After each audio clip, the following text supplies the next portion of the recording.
Hello students, welcome you all on my channel Baba account. बच्चों, आज हम जो प्रॉब्लम सॉल्व करने वाले हैं वो क्वेश्चन नंबर 3 है, चैप्टर नंबर 1। आइए देखते हैं क्वेश्चन में हमें क्या इंफॉर्मेशन दिया गया है। From the following trial balance and the adjustment given below of Reena and Aarti, you are required to prepare trading and profit and loss account for the year ended 31st March 2019 and as on that date balance sheet बनाना है। अब trial balance में अगर हम देखते हैं बच्चों, तो सबसे पहले हमें परचेज दिया गया है। नाउ जैसा कि आप जानते हैं, परचेज ट्रेडिंग अकाउंट से रिलेटेड है और ट्रेडिंग अकाउंट के डेबिट साइड इसलिए जाएगा क्योंकि ये डेबिट बैलेंस में दिया गया है। तो अब हम आपको बताते हैं कि इसे कौन से साइड लिखेंगे, ट्रेडिंग अकाउंट के डेबिट साइड। सन्ड्री डेटर, जी हाँ, इनसे पैसा लेना बाकी है, तो ये आएंगे बैलेंस शीट के एसेट साइड में। सेल्स रिटर्न, सेल्स रिटर्न को हम क्या कर सकते हैं बच्चों, सेल से लेस कर देंगे। So less from sales, my dear. Next, opening stock. Opening stock trading account के डेबिट साइड में आएगा। बच्चे पूछते हैं sir opening stock trading account के डेबिट साइड में क्यों आएगा? तो हम कहते हैं कि स्टॉक एक गुड्स है और गुड्स से रिलेटेड जितने भी एडजस्टमेंट होंगे वो ट्रेडिंग अकाउंट में आएंगे। डेबिट साइड में है तो इसके लिए ट्रेडिंग अकाउंट के डेबिट साइड। बैड डेट्स, जी हाँ दोस्तों, बैड डेट्स हमारे लिए एक लॉस है और लॉस के लिए हमारे पास profit and loss trading account. Land and building balance sheet के एसेट साइड। फर्नीचर भी बैलेंस शीट के एसेट साइड। डिस्काउंट एक एक्सपेंस है हमारे लिए, तो P&L अकाउंट के डेबिट साइड। अब बच्चे कहते हैं सर एक्सपेंस है तो ट्रेडिंग में भी आ सकता है। बच्चों, ट्रेडिंग में वो एक्सपेंसेस आते हैं जो मैन्युफैक्चरिंग से रिलेटेड होते हैं। नेक्स्ट, जैसे कि रॉयल्टी दिया गया है, ये मैन्युफैक्चरिंग से रिलेटेड होने की वजह से ट्रेडिंग अकाउंट के डेबिट साइड आएगा। वहाँ पर रेंट P&L अकाउंट के डेबिट साइड में आ जाएगा। सैलरी भी P&L अकाउंट के डेबिट साइड में आएगा, बट वेजेस ट्रेडिंग अकाउंट के डेबिट साइड में आएगा। आगे दिया हुआ है इंश्योरेंस। इंश्योरेंस में अगर आप देखते हैं तो इंश्योरेंस हम किसके लिए एक्सपेंडिचर करते हैं? हाँ दोस्तों, इंश्योरेंस हम जनरल एक्सपेंस में रखते हैं, जिसके वजह से इसे हम P&L अकाउंट के डेबिट साइड में लिखेंगे। आई बात ड्राइंग की, तो ड्राइंग को लेस कर दो कैपिटल से। ओके, कैश एट बैंक और कैश इन हैंड ये दोनों बैलेंस शीट असेट्स के आइटम हैं। अब हम आते हैं क्रेडिट साइड में। क्रेडिट साइड में हमें मिलेगा सेल्स, जो कि ट्रेडिंग अकाउंट के क्रेडिट साइड में आएगा। सन्ड्री क्रेडिटर्स, ये हमारे लिए लाइबिलिटी है, तो बैलेंस शीट के लाइबिलिटी साइड में। Purchase return less from purchase. RDD ये लेस होगा बैड डेट से। जी हाँ, यहाँ पर डिस्काउंट और कमीशन हमें प्राप्त हुआ, मिला है, इसके वजह से ये इनकम बनता है और P&L अकाउंट के क्रेडिट साइड में जाएगा। And the capital will be return in balance sheet liability side. Trial balance के सारे अकाउंट ट्रांसफर करने के बाद अब हम बच्चों आते हैं एडजस्टमेंट की तरफ। एडजस्टमेंट में सबसे पहले आपको मिलेगा क्लोजिंग स्टॉक वैल्यूड एट 22,000। जैसा कि बच्चों मैंने आपको पहले भी बताया था कि क्लोजिंग स्टॉक में स्टॉक दिया गया है, तो स्टॉक का मतलब होता है गुड्स।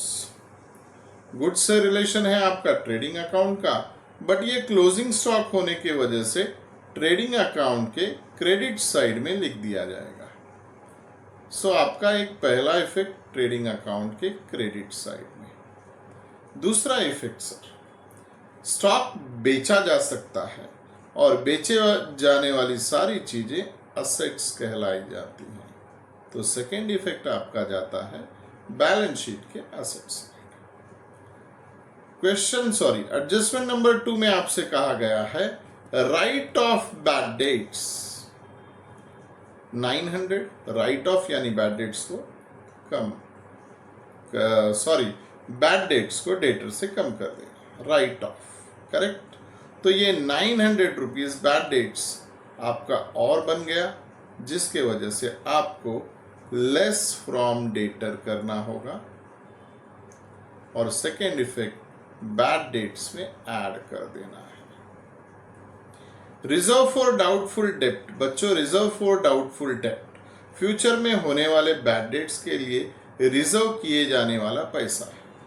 ये भी हमारे असेट्स को कम करता है, इसकी वजह से हमें इसे P&L अकाउंट के डेबिट साइड में लिखना पड़ेगा और P&L अकाउंट के डेबिट साइड में हमें बैड डेट्स ऑलरेडी दिया गया है, उसमें हम ऐड कर देंगे। तो दोनों इफेक्ट का आपको मिल जाएगा, दोनों एडजस्टमेंट का इफेक्ट आपको कैसे मिल जाएगा, सेम मिल जाएगा। क्या होगा वो इफेक्ट, डेटर से माइनस करना है और बैड डेट्स में ऐड करना है। तीसरा एडजस्टमेंट जो दिया जा रहा है ये रेयरली आता है, बट इसे समझने की कोशिश करना है आप लोगों को बच्चों। Create provision for discount on debtor and creditor. कुछ डेटर अच्छे होते हैं जो समय से पहले हमें पैसा दे देते हैं, जिनके वजह से हमें उन्हें क्या देना होगा, डिस्काउंट देना होगा और डिस्काउंट हमें एक्सपेंस के रूप में दिखाना पड़ेगा। तो इसका इफेक्ट होगा less from bad debt less from debtor और P&L अकाउंट के डेबिट साइड में। सो डिस्काउंट ऑन डेटर का इफेक्ट क्या होगा, less from debtor and P&L account के डेबिट साइड में। सिमिलरली आप क्रेडिटर के बारे में देखिए, तो लेस फ्रॉम क्रेडिटर, यहाँ पे हमें डिस्काउंट मिलेगा, ये हमारे लिए इनकम होगा प्रॉफिट एंड लॉस अकाउंट के क्रेडिट साइड में। अब बच्चे मुझसे पूछेंगे सर अमाउंट की क्या बात है, तो आइए देखते हैं डेटर का अमाउंट क्या है हमारे पास। सर डेटर का अमाउंट जो है वो हमें दिया गया है, यहाँ पर देखते हैं 40,000 डेटर का अमाउंट है। अब 40,000 अगर डेटर का अमाउंट है तो इसमें से आपने 1,900 रुपये ऑलरेडी माइनस कर लिए हैं बैड डेट्स और RDD का मिला के, तो आपकी बची हुई रकम होती है 38,100 और जिस पे आपको 3% निकालने हैं। सो 3% means divide by 100, 3, 4 raised to 2, 3 3 9 plus 2 11, तो आपका अमाउंट हो जाता है 1,143। सिमिलरली अगर आप क्रेडिटर ढूंढना चाहते हैं तो क्रेडिटर का जो वैल्यू है वो है 25,700। सो 25,700 का आप 5% कैलकुलेट करेंगे तो आपको जो अमाउंट मिलेगा वो होगा 7 5 35, 3 5 5 25, 3 plus 8, 5 2 10 and 2 1 2 8 5। बच्चों ये अमाउंट मिलने के बाद आपको एडजस्टमेंट हमने बता दिया है ऑलरेडी। नेक्स्ट आते हैं outstanding expenses, wages 700, salary 800। Outstanding का मतलब देना बाकी है, बैलेंस शीट के लायबिलिटी साइड में और रिस्पेक्टिव एक्सपेंसेस में ऐड कर देंगे, यानी वेजेस में ऐड और सैलरी में ऐड। अब हम आते हैं बच्चों इंश्योरेंस के ऊपर। मैंने ये रफ इसलिए करना है कि इंश्योरेंस का कैलकुलेशन भी आपको बता देते हैं। इंश्योरेंस कहता है 15 मंथ्स के लिए। हमारा जो इंश्योरेंस है वो 1500 है, यानी पर मंथ हमारा इंश्योरेंस 100 रुपीज का होता है। साल भर में 12 महीने होते हैं, मतलब अगर 15 महीने का एक्सपेंस हमने 1500 रुपये दिए हैं तो 12 महीने का 1200 हो जाएगा। दैट मीन्स ये जो 300 है ये आपका प्रीपेड इंश्योरेंस होगा दोस्तों। तो प्रीपेड इंश्योरेंस का क्या करेंगे? Less from insurance and balance sheet asset side. अब आपके दिमाग में आएगा लेस फ्रॉम इंश्योरेंस तो ठीक है, बैलेंस शीट असेट साइड में क्यों? क्योंकि बच्चों बैलेंस शीट असेट साइड में इसलिए लिखा गया है, ये बताता है कि हमने किसी को एडवांस दे रखा है, यानी हमारे यहाँ पैसा किसी के पास, तो ये बैलेंस शीट असेट्स में आ जाता है। नेक्स्ट एडजस्टमेंट में अगर आप देखेंगे तो आपको पता चलेगा डेप्रिशिएट लैंड एंड बिल्डिंग 5% दिया हुआ। लैंड एंड बिल्डिंग की जो वैल्यू होगी उस पे से 5% आप कैलकुलेट करेंगे, लेकिन इसका इफेक्ट होगा less from land and building और P&L अकाउंट के डेबिट साइड में। लास्ट एडजस्टमेंट तो नहीं है बट इंफॉर्मेशन दिया गया है। Reena and Aarti are sharing profit and losses in their capital ratio. तो कैपिटल है इनका 50,000 और 30,000। जैसे ही हम ये 4 0 हटा देते हैं तो रेशो बन जाता है 5:3। इस तरह से हमने सारे एडजस्टमेंट को किस तरह से इफेक्ट देने हैं ये यहाँ पे सीख लिया है। अब आइए इस सॉल्यूशन को देखते हैं किस तरह से ये सॉल्व किया जाएगा। सो बच्चों, सॉल्यूशन में जब हम देखते हैं तो हमें पता चलता है कि in the books of Mrs Rani and Aarti, debit trading account profit and loss account for the year ended 31 March 2019 credit. सबसे पहले हम देखेंगे कि डेबिट बैलेंस में हमें कौन सा अकाउंट दिया गया है। तो क्वेश्चन में हमें दिया गया है परचेसेस। हमने परचेसेस को डेबिट साइड में लिख लिया है। इसके बाद सन्ड्री डेटर, जो सन्ड्री डेटर है बच्चों, ये हमें बैलेंस शीट के असेट साइड में लिखना है। ये देखिए बैलेंस शीट के असेट साइड में हमने लिख दिया है sundry debtor. Is that clear? Okay. Next item हमें मिलता है सेल्स रिटर्न। बच्चों अगर आप देख रहे हैं तो यहां हमने सेल्स रिटर्न को सेल्स से माइनस कर दिया है। So less from sales. Then we will have opening stock trading account के डेबिट साइड में, जैसा कि मैंने आपको क्वेश्चन में लिखा कर दिया था। Then bad debts, yes bad debts P&L account के डेबिट साइड में आ जाएगा। Land and building, land and building को आपको बैलेंस शीट के असेट साइड लिखना होगा। ये आया आपका लैंड एंड बिल्डिंग। जी हाँ मित्रों, लैंड एंड बिल्डिंग के बाद फर्नीचर, लैंड एंड बिल्डिंग के साथ डेप्रिसिएशन है, इसके लिए आपको एक लाइन छोड़कर फिर फर्नीचर लिखना होगा। फर्नीचर के बाद हमें जो अकाउंट मिलता है वो है डिस्काउंट, और डिस्काउंट डेबिट साइड में होने की वजह से हम इसे P&L अकाउंट के डेबिट साइड में लिखेंगे। तो P&L अकाउंट के डेबिट साइड में अगर आप देखते हैं तो यहाँ पर हमने डिस्काउंट लिखा हुआ है 1000 रुपीज का। डिस्काउंट के बाद है रॉयल्टी।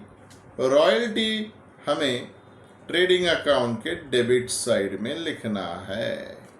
तो रॉयल्टी आ गया हमारा ट्रेडिंग अकाउंट के डेबिट साइड में। Rent again P&L account debit side. Salaries P&L account debit side, और सैलरी के साथ एडजस्टमेंट होने की वजह से आपको इसे इनर कॉलम में लिखना है। देन अगेन वेजेस, वो भी एडजस्टमेंट के साथ है तो इनर कॉलम में लिखा जाएगा। इंश्योरेंस, इसके साथ भी एडजस्टमेंट है तो P&L अकाउंट के डेबिट साइड में जरूर लिखेंगे, परंतु इनर कॉलम में।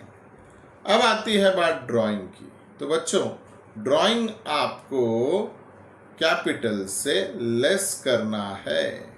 तो अब आप अगर देखेंगे बैलेंस शीट के लायबिलिटी साइड में, हमने रीना का ड्राइंग रीना के कैपिटल से लेस किया हुआ है और आरती का ड्राइंग आरती के कैपिटल से लेस किया हुआ है। Then we will have cash at bank asset, cash in hand asset. यहां पर आपके डेबिट अकाउंट सारे खत्म होते हैं। अब हम ट्रायल बैलेंस के क्रेडिट के तरफ आते हैं। तो क्रेडिट में सेल्स तो दिया हुआ है, उसके बाद सन्ड्री क्रेडिटर दिया हुआ है।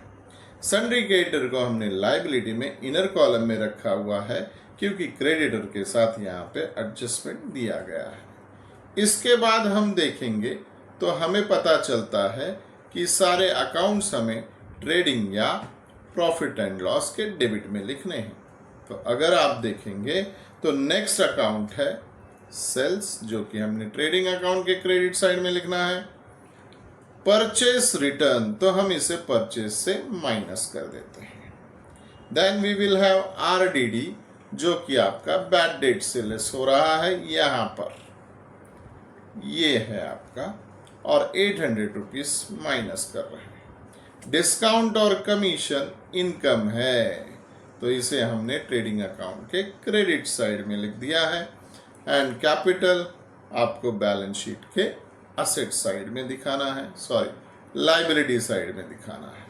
तो बैलेंस शीट के लायबिलिटी साइड में आपको मिल जाएगा कैपिटल, रीना 50,000, आरती 30,000। कैपिटल का और एक काम है, वो काम है इनका रेशो बना कर देना। आइए अब हम चलते हैं इसके एडजस्टमेंट के पास। बच्चों, अब देखते हैं एडजस्टमेंट।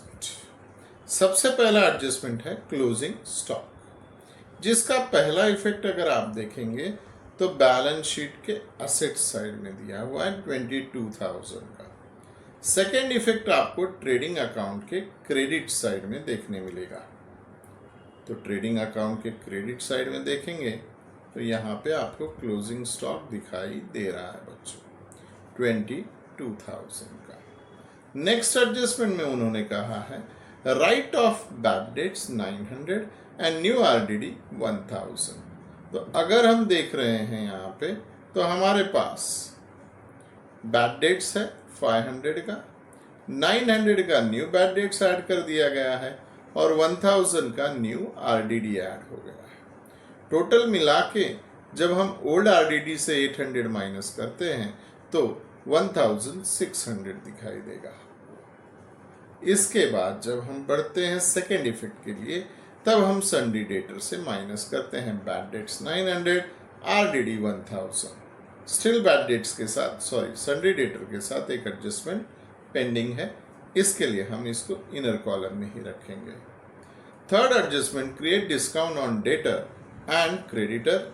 डेटर पे 3% और क्रेडिटर पे 5%। बच्चों, मैंने आपको इसका कैलकुलेशन पहले ही बता दिया है। फिलहाल अब हम देखेंगे कि इसका इफेक्ट क्या होता है। डेटर से लेस हो रहा है 1143, बाकी के दो चीजें लेस करने के बाद डेटर की अमाउंट है 36,957। क्रेडिटर का डिस्काउंट भी क्रेडिटर से लेस कर रहे हैं 1285। लेस करने के बाद यह अमाउंट आउटर कॉलम में जाएगा 24,415। अब हम बढ़ते हैं इसके सेकेंड इफेक्ट में। जैसा कि आप देख रहे हो, सेकेंड इफेक्ट यहाँ पर क्रेडिटर का दिया हुआ है और यहाँ पर डेटर का दिया हुआ है। नेक्स्ट एडजस्टमेंट में आउटस्टैंडिंग एक्सपेंसेस में आपको सैलरी और वेजेस का आउटस्टैंडिंग अमाउंट दिया हुआ है। तो दोस्तों, वेजेस में वेजेस का ऐड कर देंगे और सैलरी में सैलरी का ऐड कर देंगे। सेकेंड इफेक्ट के लिए आपको आना पड़ेगा बैलेंस शीट के लायबिलिटी साइड में, लास्ट टू 700 और 800। Second effect complete. आगे बढ़ेंगे। इंश्योरेंस, मैंने आपको पहले ही बताया था, प्रीपेड इंश्योरेंस 300 रुपीज है, जो कि बैलेंस शीट के असेट साइड में लिख रहे हैं हम, और सेकेंड इफेक्ट दे रहे हैं लेस फ्रॉम इंश्योरेंस। 1500 में से 300 माइनस करके आउटर कॉलम में हमारा इंश्योरेंस दिखाई देगा 1200। नेक्स्ट आता है depreciation. Depreciation on land and building is 1250, जो कि यहां से माइनस हो जाएगा। 25,000 में से 1250 माइनस करेंगे तो आउटर कॉलम में 23,750। लास्ट एडजस्टमेंट मैंने आपको पहले ही बता दिया था कि ये 5:3 रेशियो में डिवाइड करने वाला है। आइए अब हम ट्रेडिंग अकाउंट का टोटल करते हैं। जैसे ही हम ट्रेडिंग अकाउंट का टोटल करेंगे मित्रों, हमें अमाउंट जो मिलने वाला है वो है 79,200। यहाँ पर डेबिट में भी लिख देंगे। जो बैलेंस बच रहा है वो हमारा है ग्रॉस प्रॉफिट, P&L अकाउंट के क्रेडिट साइड में ट्रांसफर कर देंगे। अब दोस्तों हम बढ़ते हैं P&L अकाउंट के टोटल के तरफ। जैसे ही हम P&L अकाउंट का टोटल करेंगे, हमें जो टोटल अमाउंट मिलता है वो है 25,485। डेबिट साइड में भी लिख देंगे।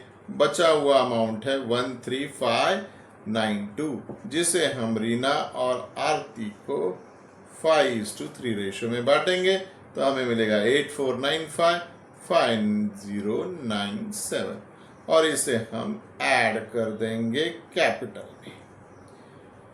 अब कैपिटल में जैसे ही आप ऐड करोगे तो हमारे रीना का कैपिटल हो जाएगा 56,495 और आरती का कैपिटल हो जाएगा 34,097।